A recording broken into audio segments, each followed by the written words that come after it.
Hola a todos! Willkommen zu einer neuen Folge von Mattes Mate Mission Uruguay unveiled. Den vierten und letzten Teil unserer Reiseplanung möchte ich mit einer Bitte um Feedback beginnen. Gibt es Orte, von denen ihr, ob als Uruguayo, Uruguay-Kenner oder Uruguay-Liebhaber, sagen würdet, hey, das müsst ihr euch unbedingt ansehen? Außerdem haben wir noch ein paar praktische Fragen, bei denen ihr uns vielleicht weiterhelfen könnt. Zum Beispiel, ist es realistisch zu glauben, dass wir auf unserer Rundreise spontan ein Hotelzimmer oder Airbnb finden können? Besonders da wir außerhalb der Hauptsaison reisen. Ja, und wie sieht es eigentlich aus mit Geschwindigkeitsblitzern? Gibt es die in Uruguay? Und wenn ja, wie häufig? Ja, und noch eine Frage. Wenn wir in Deutschland eine Panne haben, ja, dann rufen wir einfach die Pannenhilfe. Aber wie funktioniert das in Uruguay? Gibt es einen vergleichbaren Service, den man im Notfall kontaktieren kann?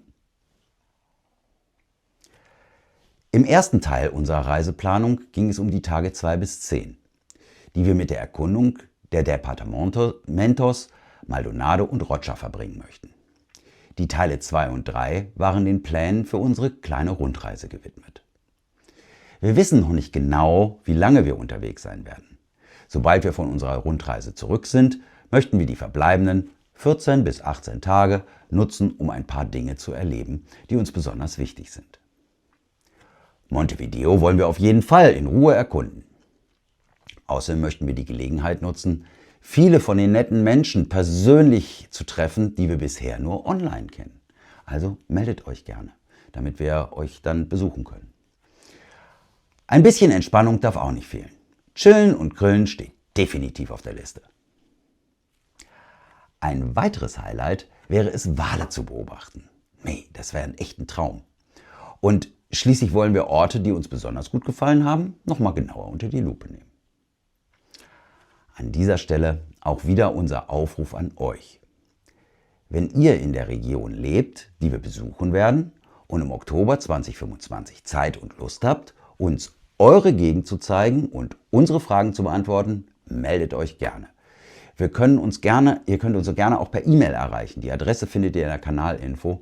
Wir freuen uns auf eure Nachrichten. Ja, Montevideo steht auf jeden Fall fest auf unserem Reiseplan. Und obwohl wir noch keinen festen Ablauf für Montevideo haben, gibt es doch ein paar Orte, die wir uns unbedingt anschauen möchten. Ganz oben auf der Liste steht die Plaza Independencia, einer der bekanntesten Plätze der Stadt. Von der Aussichtsplattform des Palacio Municipal, also dem Rathaus, wollen wir uns einen Überblick über Montevideo verschaffen.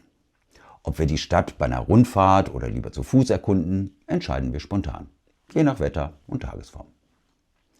Ein Highlight, auf das wir uns besonders freuen, ist eine Führung durch das Teatro Solís.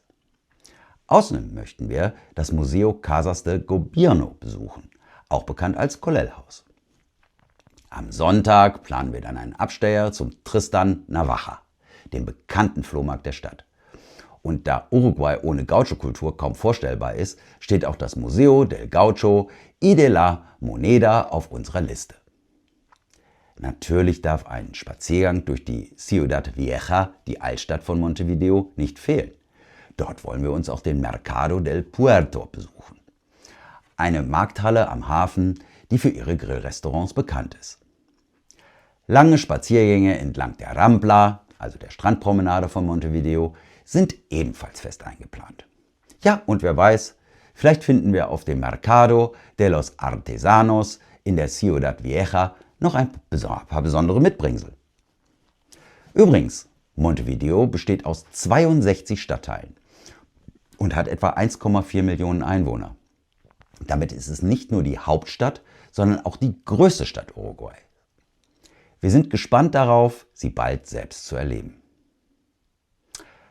Das sind unsere Pläne für Montevideo. Zumindest bisher. Was wir davon tatsächlich jetzt umsetzen, das werden wir dann vor Ort sehen. Habt ihr vielleicht noch ein paar Tipps für uns? Gibt es etwas, das wir unbedingt sehen sollten? Oder kennt ihr gute und preiswerte Unterkünfte? Wir freuen uns über jede Empfehlung. Schreibt es uns gerne in die Kommentare oder kontaktiert uns per E-Mail. Ja, und zu guter Letzt, meine Frau wüsste noch gerne, was man denn tun soll, wenn man mal einem Puma oder Leoparden oder so einem Krokodil begegnet. Ich habe zu ihr gesagt, na, da machst du halt ksch, ksch. Ob das wohl funktioniert? Ja, Das war's für heute. Denkt an die Sache mit der Glocke, damit ihr die nächste Mate-Mission nicht verpasst. Im nächsten Video sprechen wir dann darüber, wie es sich mit der Rente als Auswanderer in Uruguay verhält.